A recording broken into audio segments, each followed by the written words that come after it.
fucking 100%, 110% shot. Give it your all. Most of us don't even spend 100 hours to get into your dream job.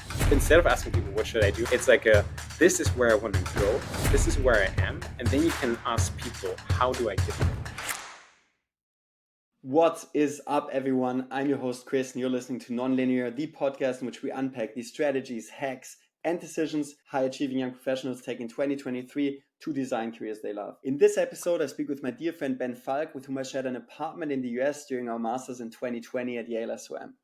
Ben made it in his mid-20s already to the level of engagement manager at McKinsey LA and recently quit his job to found his first software company. Ben worked amongst others for the UN in New York, Goldman Sachs in Frankfurt, and Global Founders Capital in Berlin. In this episode, Ben gives us insights on how he goes about value-based career design and goes really into the nitty-gritties on how to actually set up a value-based career roadmap, how he promoted so quickly at McKinsey and which framework he used, and how mentoring boosted him on his journey. I'm super happy to have finally formally recorded all of these bits and pieces Ben usually drops in private conversations and make them accessible for everyone. Enjoy this episode.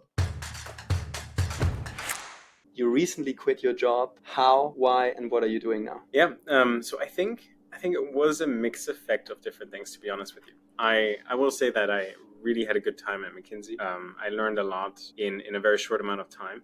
But to be honest with you, I think like my learning curve was flattening rather swiftly after like a year of being an engagement manager, which was an incredible like difference to being like a BA or associate. But I think combined with the current market landscape of consulting, not having the highest density of project flow, especially from what I was used to in the last like, 2 years before that, it came to a natural point where I was thinking like, I can just continue down my path and I know it will be a good one. I know I'll have a lot of fun, but I won't be as challenged anymore. And like right now it's like a pivotal moment where I can step out for 2 years, right? Start up 2 businesses that fail and come back, no problem. I will probably like have learned so much that I will never ever be able to learn anywhere else. So the safety net is pretty high, but at the same time, I have, you know me, I have like a lot of ideas and I always keep talking about like, wouldn't it be great if, like this would be this way, that would be that way. And this gives me now an opportunity to actually try to make a dent myself instead of just like, as a consultant, helping other people make a dent. I think there's a big difference in that. Yeah, super exciting. And what are you up to right now? So right now with Q by Tenet, we have an AI startup working to boost productivity for professionals. So think about like a combination of like a virtualized back office versus like having everyone's like personal intern. Working on a super specialized software right now for consultants, bankers, investors that is fully secure and very use case driven.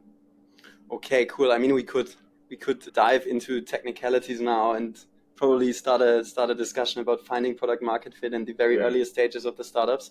However, I think more exciting for us at this moment and also in the podcast is to really understand the Ben OS. So how does Ben take decisions? I mean, being so young and already making it in the corporate world, in the finance world, getting top-notch insights into the UN, even so into politics. So how, like, is there any way how you think about decision making, career design? Like, have you been following any invisible thread? Did you come up with frameworks, or like what's your recipe here?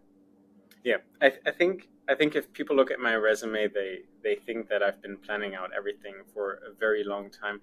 To be honest with you, like most of it just like stumbled into like a structure, which is non-linear in a certain way, right? So I kind of growing up, I was always just like doing my thing. Like I didn't learn for exams. I was just like doing my thing and was having fun with my friends.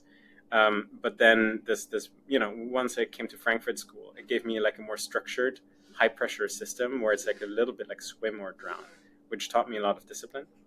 And then through a couple of mentors I've met, I've learned about like different career strategy approaches. And I would kind of describe them as like one is top down, the other one is bottom up.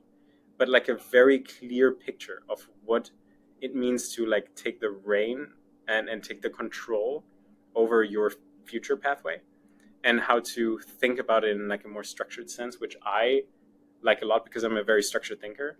So like these frameworks really help me to think about it in a more like holistic perspective, like where do I want to go? What's my purpose in life, right?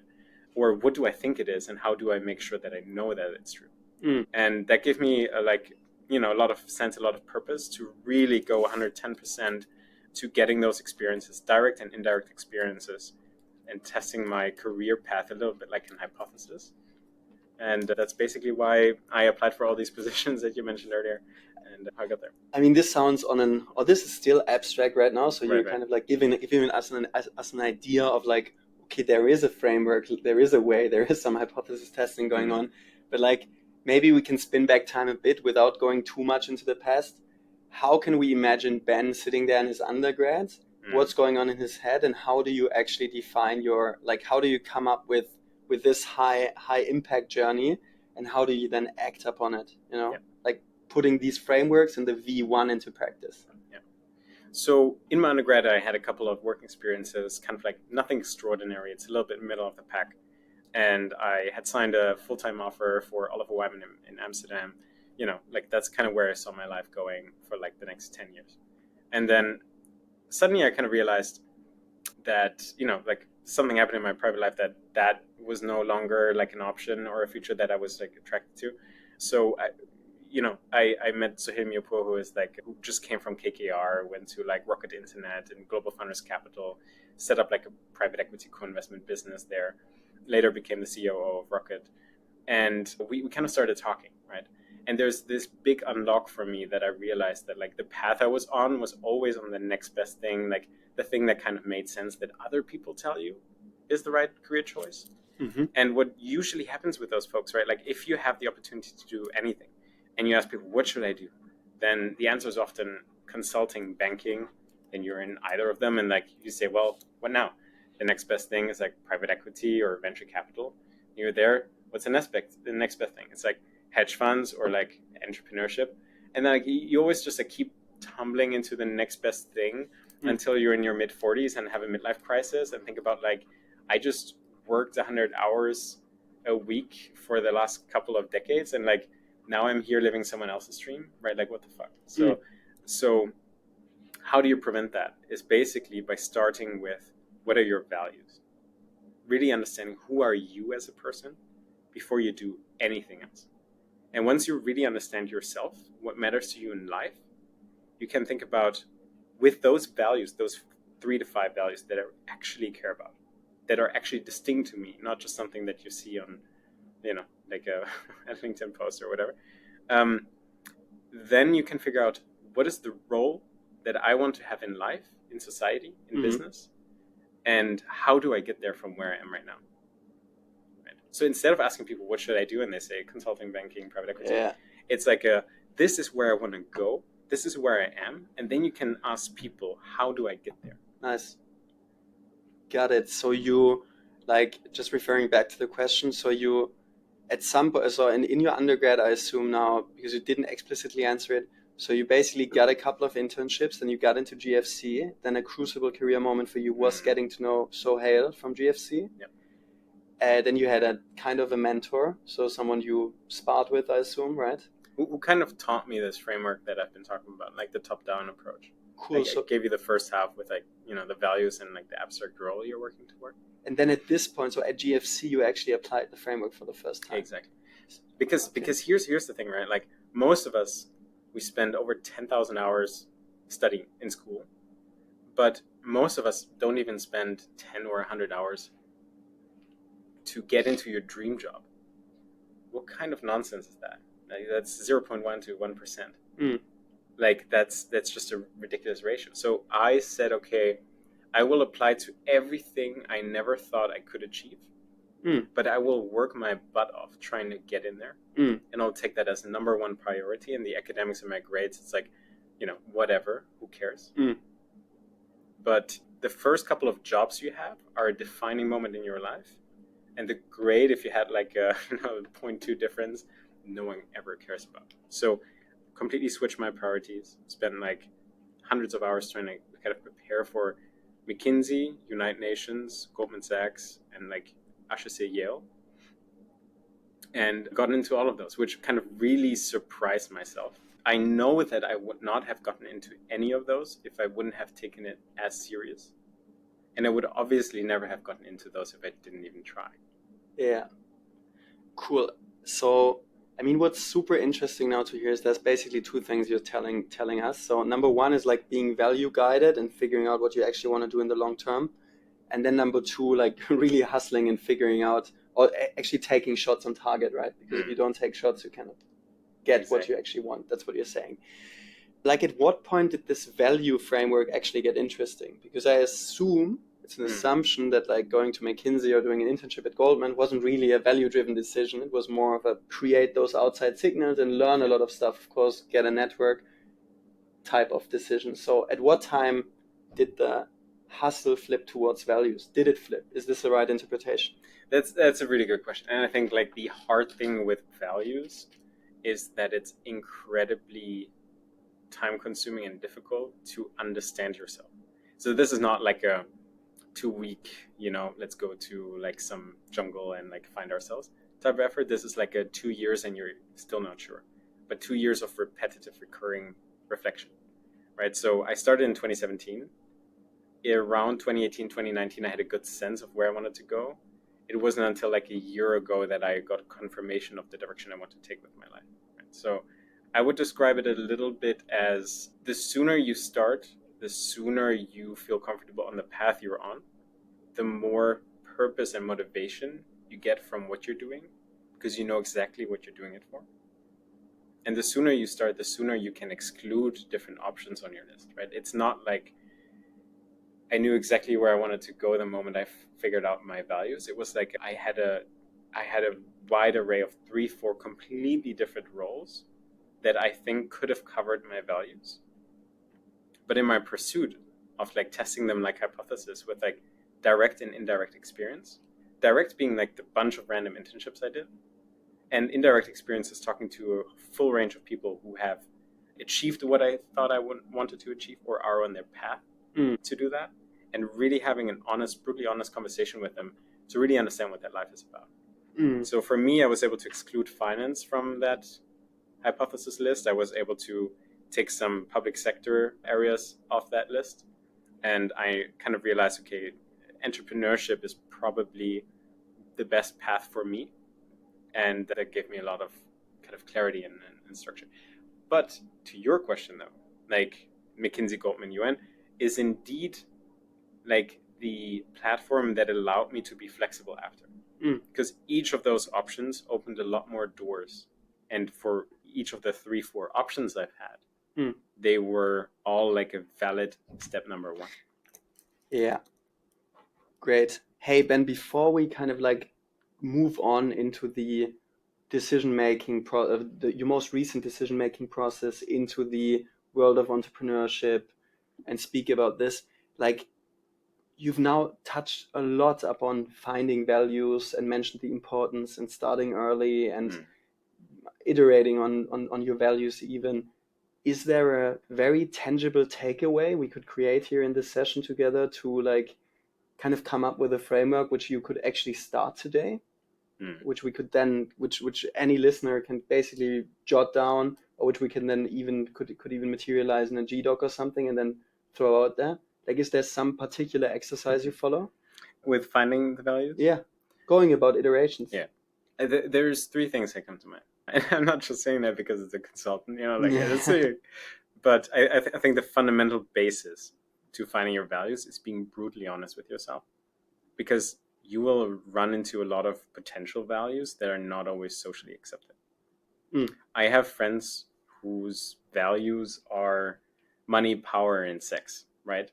And to be honest with you, if that's your true self, then you better face it, because if you don't, you're going to be unhappy either way, right? So like if you try to live someone else's kind of dream based on what other people think is acceptable, you're never going to be on the right track. Most likely the values you come up with are so unique to you that you're not going to find them on a list anywhere else. But you need to be open to accepting and embracing values that are not always, like what your grandma wants to hear, right? Or what, like your friends would kind of agree with. And that's okay, because we're all individuals on this planet, and like there's no right or wrong. There's just your way that you have to find out. And if you don't allow yourself to have your own values, Like you're always gonna live someone else's life. So that's kind of the first one. The second one, it's an easy kind of like, in consulting, we call it like 80-20 approach to like take a list of 30 values, figure out, kind of organize them into 3 columns, like, of 10 each, of like least, medium, high priority. And then out of the top 10, you force yourself to pick 3. And you're going to run with those for the time being. It's like forcing yourself to kind of like, first going from 30 to 10 to 3, taking your entire day to do that and defining those values. Because when people hear adventure or power or family, your definition of those terms is extremely different than other people's definitions. So if you take your time, you define them, you prioritize them, gives you a starting point. That's the second point. But the third point, which is like by far the most powerful one, is deep inner reflection. The list approach is like an outside in. The third one is like an inside out. You think about, what were the pivotal decisions in your life that you took? Why did you go to this university, right? Why did you stop being friends with that person? What values drove those key decisions in your life? And one quick hack that I found is, the younger that you were when you made the decisions, the purer the values that supported them, because you were less influenced by society and friends. Super interesting. Like, I'm currently reconnecting with a friend who's also starting up, or starting like shifting a bit away from the VC world and bootstrapping something right now. And he also has this doc, which he calls Journey to His Self, and to his, in brackets, former self, probably, because I made this experience also with myself, and this friend is also making it. It seems like that we sometimes in life, at some point, we start putting like an onion, we start putting layers on ourselves. And then if you're like really conscious about it, you want to start removing those layers again and going back to who you are and what you actually stand for and what you want to achieve and where you want to go, right?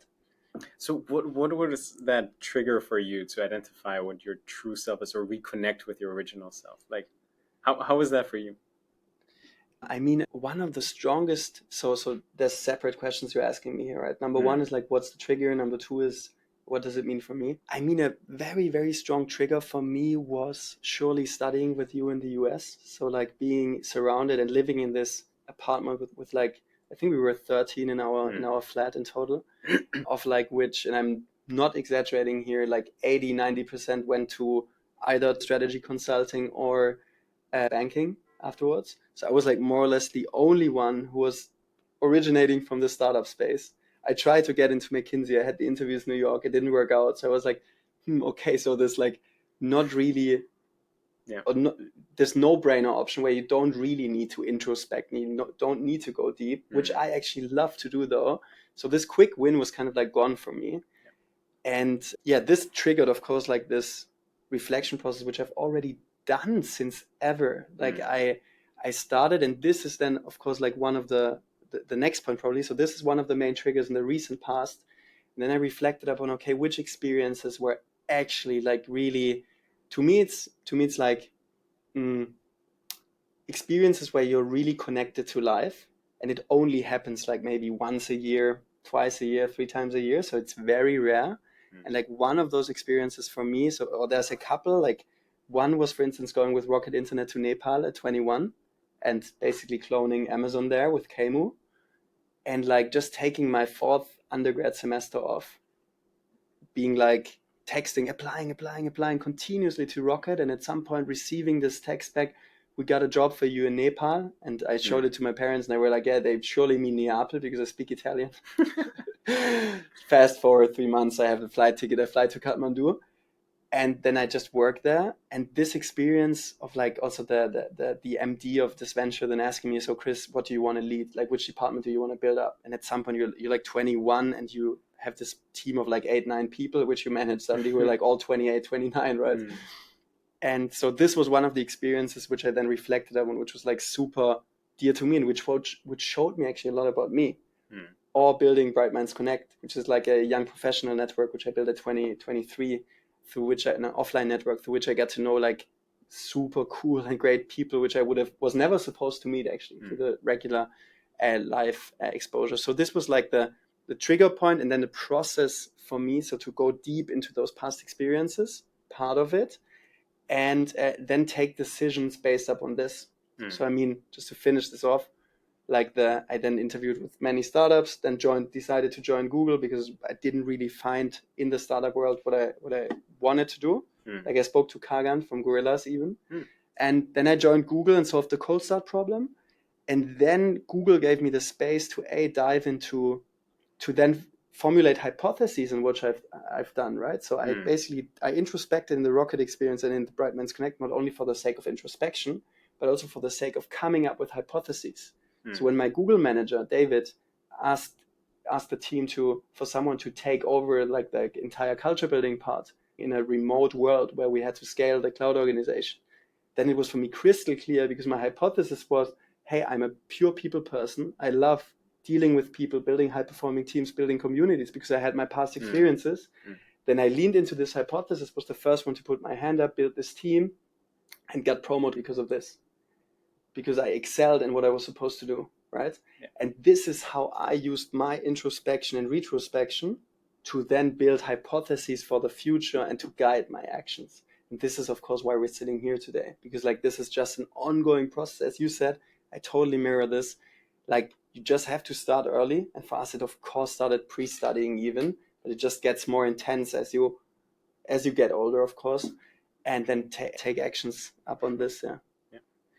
There's one thing that you mentioned, maybe subliminally, that I find interesting, right? So you're 21, you do this incredible work, you're having a lot of reflections, but a couple years down the road, when you're studying at Yale in a house of 13 people, 5 of them already had McKinsey internships. The other half is probably probably applying for banking consulting type roles. That you start pivoting to, okay, I'm going to apply it to McKinsey too. Yeah. Is this like kind of a question, right? Like maybe a challenging one, but do you think that at business schools, especially, there's a lot of peer pressure to take down the traditional paths?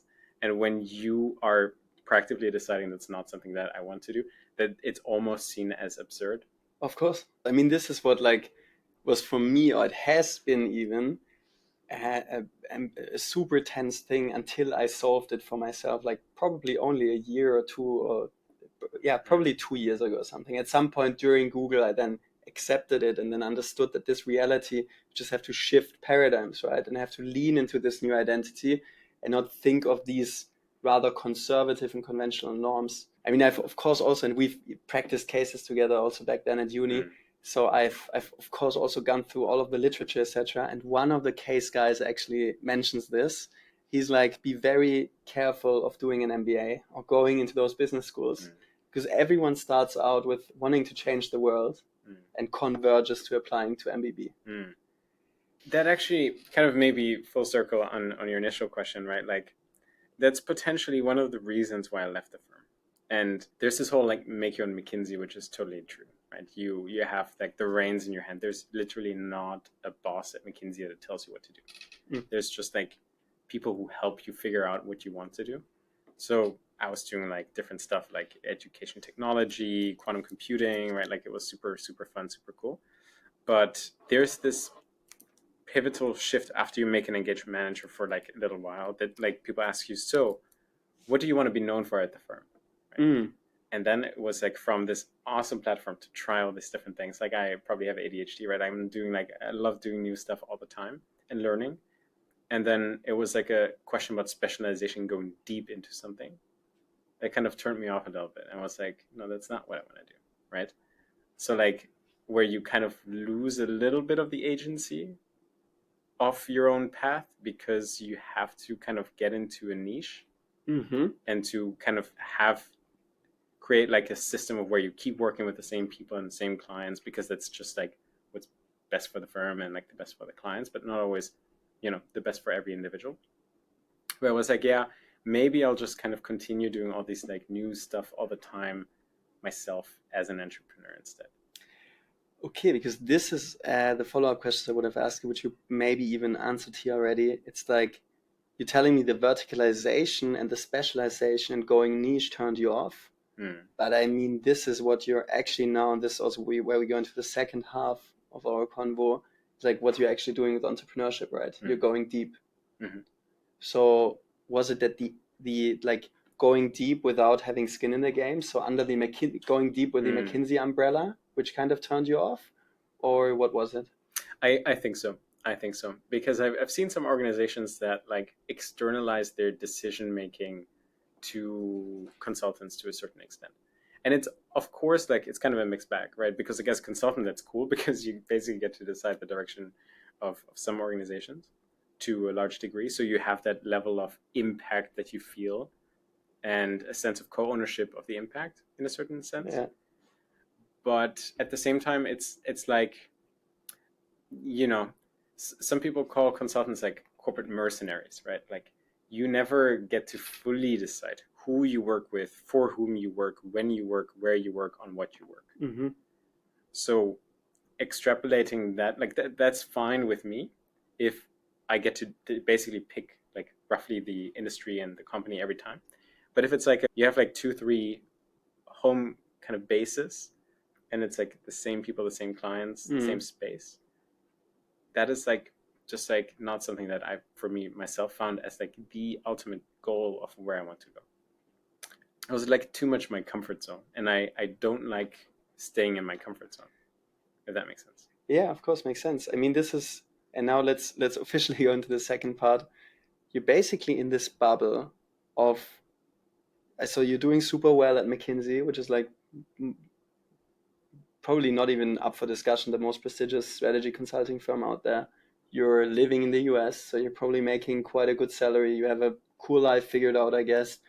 You're quite young, so you then take this decision of basically leaving the bubble or letting the bubble burst and go into the free wilderness, right, of like entrepreneurship. How has this been? Like, how can I imagine this?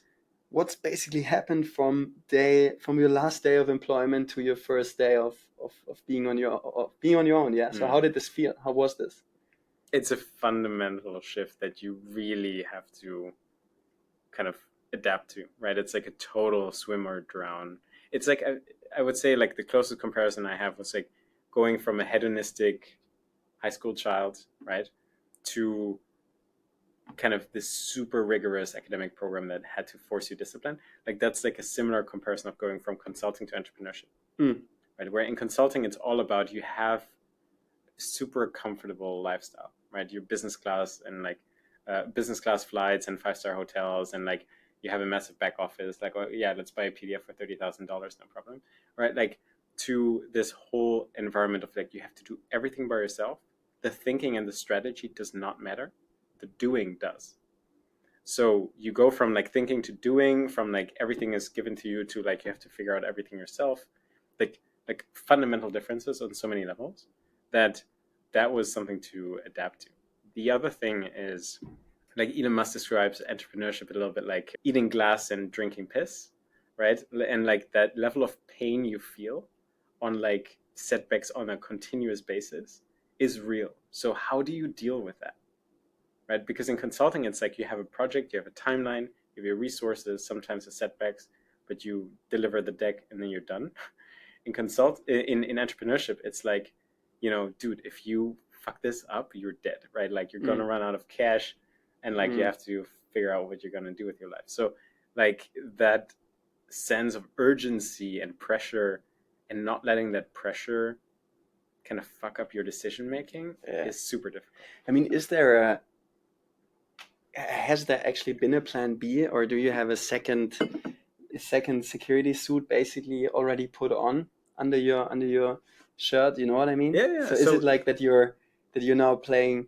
Yeah. So were there any other options than like going full solo? Yeah, a lot of them. I mean, I get like tons of LinkedIn requests from headhunters. Like, if I wanted to work for some random fund, I probably could. I can pick up the phone and start working tomorrow again with McKinsey. Like, they give me like an offer to return. So like the safety blanket is there, but I don't want it to get into my psyche because like it won't, it won't create. So I think the pressure is good in this sense, right? Like it's like this, like How do you keep it up though? Like, I mean, as you just said, if there's a return offer, the bubble didn't even burst. Like the bubble is still there. So how do you ensure you're actually playing at your best? Well, so two things help. The first thing is, of course, forgetting about the return offer until you really have to. And the second thing is like bootstrapping really helps with taking shit serious, because I had some savings from McKinsey, like as you mentioned, like salary was pretty good. So when you're paying every single expense out of your own pocket, gives you a totally different perspective of what you're doing, instead of raising 3 million from some random VC fund and then just like thinking about, like, I was joking about some of these things with some VC investors in LA a couple of weeks ago, where it's like, like there's a lot of kids that just raise money and then the next big problem is like which plans to get for their office, right? Like, but like if it's your own money, I think you put your money where your mouth is. Do you mind me asking, like, for what's your Northstar, or where do you actually want to go? Because you've mentioned your value basis before. You've mentioned going through those decisions at McKinsey, which we could maybe even highlight a bit more, like how much of a struggle it was, etc. But I think what would be super interesting for me is like just figuring out, hey, what are you following? Which star, which like vision, which whatever, or which imagination of you in the future? There's two problems I care about. The first one is top talent is forced into a classic system of three options, right? Like if you're really good at what you're doing and you can pick anything, like there's usually three options. Like you either want to make money, you get like a consulting, banking, corporate job. If you care about impact, you want to change something, blah, blah, blah, or basically meaning you're power hungry, you go into politics. Or the third is like you want to help people, like blah, blah, blah, blah, blah. You probably go to like NGO, public sector, or whatever. But my hypothesis is that there's one option that covers all 3 points, and that's social entrepreneurship. So kind of drawing top talent into a space where they can actually do something better with their lives, because most of the people that we've met at HEC and Yale, they care about all three things. Giving them a platform to do that is I think what I want to accomplish. The second thing which I care about is a reverse brain drain. If you think about most developing countries, if you're the top talent there, like the no-brainer option is to work for like a corporate or banking consulting somewhere in the West and make a shit lot of money, and you'll get like, you can send that back to your family, you get a lot of social recognition back at home. Parents love to brag about those things, but like there's incredible opportunities back at home. So how do you allow them to, maybe with social entrepreneurship as a platform, to tap into those, right? Because like I've talked to a lot of people for whom that is the case, and they all wish they could, go back and like set up a business they actually care about, but they're kind of stuck in this loop of comfortable lifestyle, social reputation, and like not, Sure. If you make a couple $100,000 a year, why would you start at nothing back at home? Sure. Right. I mean, I hear there are a couple of avenues we could go down now. So double clicking on the path of social entrepreneurship and enabling this and what this would actually look like. However, for the sake of just understanding how you go about vision creation, I would rather take this path and like really understand, okay, did you do the values exercise and then after 2 years you woke up and you were like, yo, awesome, it's social entrepreneurship, which I want to do? Or how did you create this Northstar? Did you actually create it, or did you just at some point start telling people about this random thing and then it became a reality? Yeah. So let's kind of continue where we left it off, like in the beginning, with this approach of like you have your values, you have a couple of different avenues you can take, you test them like hypothesis, and that is like what I describe as the top-down approach, which works extremely well for me because I'm a super structured thinker and I need something to work for, right? I need an external motivation to keep going, and that motivates me, right? Working towards something. There's also a different archetype that it scares people, right? And for them, there's a bottom-up approach I'll kind of dive into later. With a top-down approach, right, like kind of the way I'm going about it is I say, okay, out of the 3-4 abstract roles I can have in life, one of them is setting up like a social entrepreneurship venture studio. The second one was like, going into private equity, hedge fund kind of stuff. And then 3-4, I prioritize them as 1, 2, 3, 4. And then on option one, I kind of like start talking to people and like figure out, okay, is that really what I think it's like? Direct, indirect experiences. The Goldman internship was super fundamental for me to kind of say, okay, this banking stuff, this finance stuff is not for me. And that was super helpful because it was initially option one for me. Right? Mm-hmm. So it was plan A for me. And then I was very, very early on able to kind of X that off the list and not what I thought it was. Boom, next thing. And plan B becomes plan A now, right? And in the plan A, you have like non-linear paths, right? You have different branches of like different directions you can go to achieve the same abstract role when you're in your 40s. And now you can ask people, instead of like, what should I do with my life? You ask people, this is where I am. This is where I want to go. Do I go route A or B, or am I missing something? Is there route C? Then you talk to people who've done route A and B and figure out what's the best for you, right? And there will always be coming opportunities, right? So like you have to keep yourself flexible and open. There's a lot of outside opportunities approaching you too.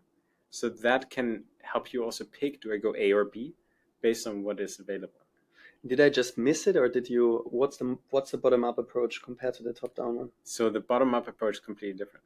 And kind of the analogy I would use is like wall jumping, right? Like your goal is to say, I don't care about the Northstar. I only care about getting ahead. And my number one principle is, with everything that I'm doing, I will have more options after than what I have right now. That gives you a lot of like ad hoc flexibility. And to say, okay, the goal is that you get a job in a new industry or a new sector, practice, whatever, and you try to get promoted as soon as possible. And then once you get the promotion, you basically apply for the next job. In the same industry? In a totally different space. But out of the variables that you have, like the industry, the type of role you have, maybe the geography, maybe the people you only introduce one new but very different variable at a time. So you're still good enough, but you still have the puppy status.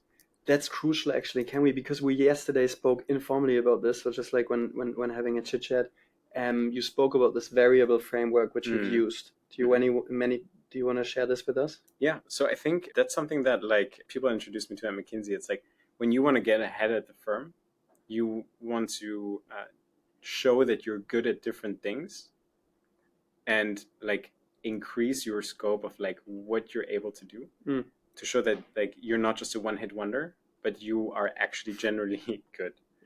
Period. Right? So, but the easiest way for you to excel at what you're doing is if you're not doing like completely different things all the time. So if you started doing like a tech strategy and corporate finance project in the US, your next engagement should not be like an organizational transformation for an agriculture company in Africa, right? So like, and then especially with like new people that you work with. So if you only introduce like one new variable at a time, you're able to excel because you still have like, think about it as your comfort zone and your circle. You're still like close enough to your comfort zone, to be good enough and confident, except like being totally off the gravitational field of what you're good at, and like swimming in outer space, right? So it gives you a little bit of grounding and like confidence, and like you will be good because you know what you're doing. And the same approach is a little bit like kind of, in this case, when you use this wall jumping bottoms up approach, if you do something that is like different enough so that you have the puppy status of saying, like he only joined 6 months ago, he comes from a different industry, or like, that's cool. It gives you a lot of like power because it allows you to make mistakes without being held accountable too much of like, you should know better. Right? But at the same time, like you also have now an outside perspective that is new to the organization that you're in.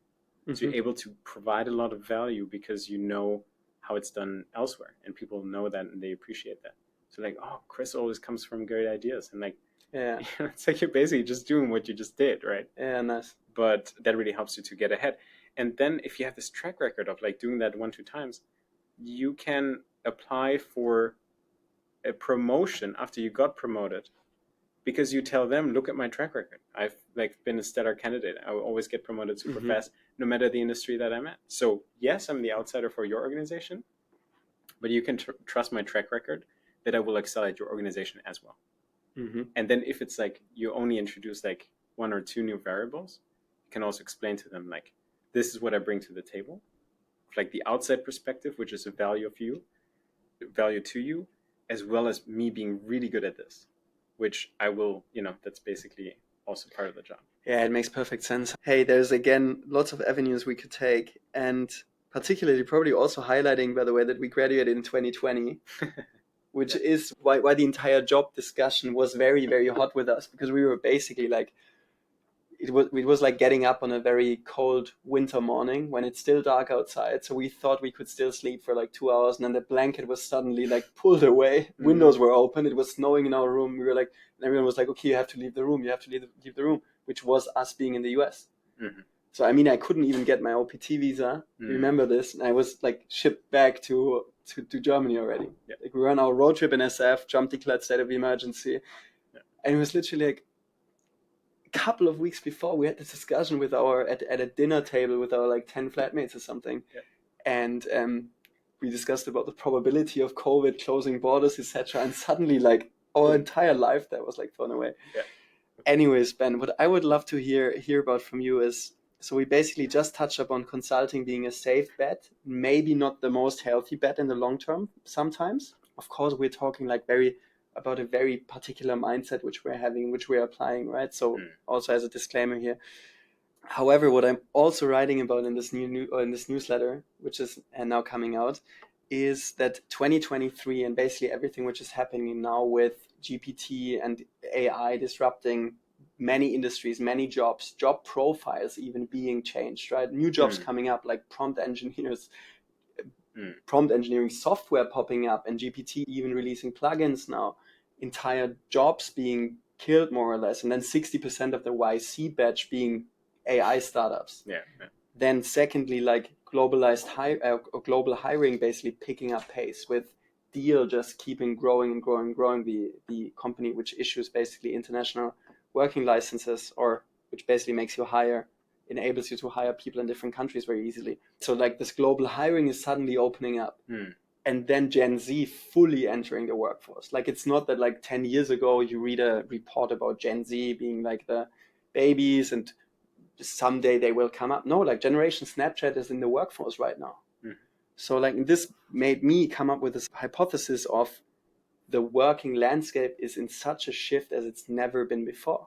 Like, it's not only that new tools are being introduced, it's also that the entire landscape with global hiring is being shook up, right? Companies are getting slimmer. And I would love to hear thoughts of this. If we could spawn a Ben nowadays, like you just being 18 or 19 and starting to study and doing this entire introspective process, or maybe also being mid-20s or something, like, how would this Ben actually decide in 2023 plus in this new global AI accelerated world?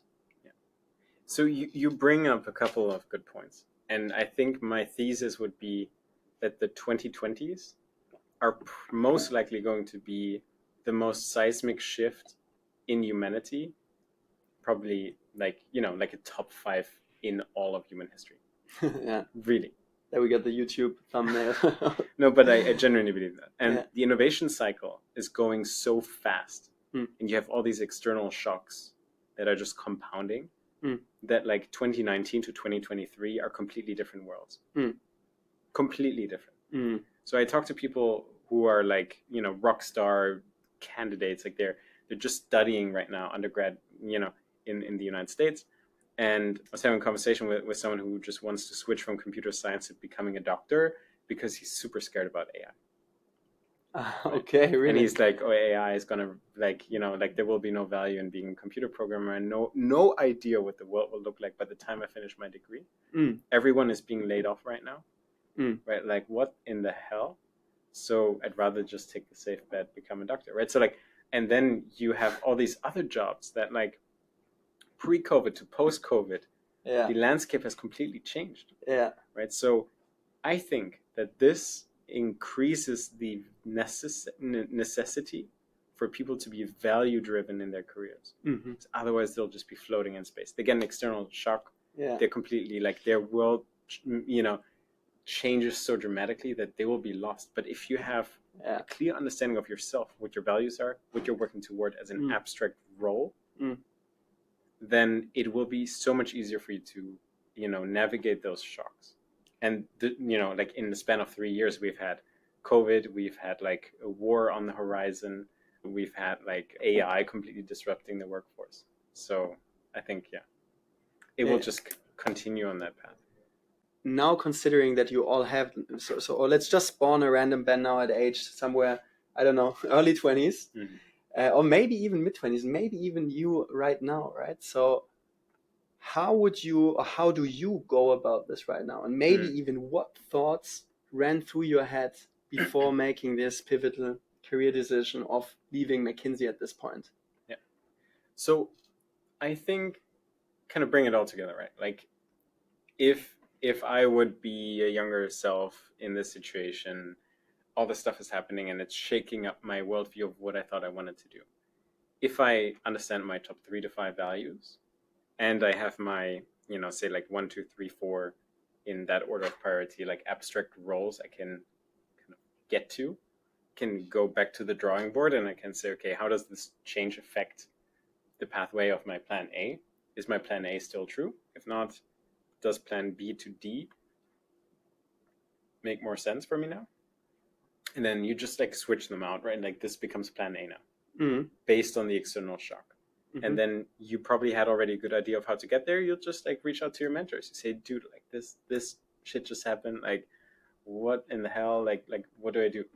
Like, how do I still get there? Or like, do you think plan B or C makes more sense? Or like, how do I get there? You'll just talk to people, right? Like you continue the same process. It's not like nothing completely new. But in order to figure out which of these like abstract roles you take, I would just like use the Ikigai concept, right? It's like a Japanese thing. The government of Japan actually has it on their website. Really? It's like a Venn diagram overlap of 4 elements. What are you good at? What do you love doing? What does the world need? What can you be paid for? Very simple. And if you kind of like look at those 4 options based on like what is still relevant, what is an overlap with your values, do they cover the 4 basics? That works. But you can also use it from the bottom up approach, right? Like the top down works for me, so that's why I always talk about it. But like if you take the bottom up approach and you take the Ikigai framework, you can think about, okay, out of the options that are in front of me, how do they affect my Ikigai?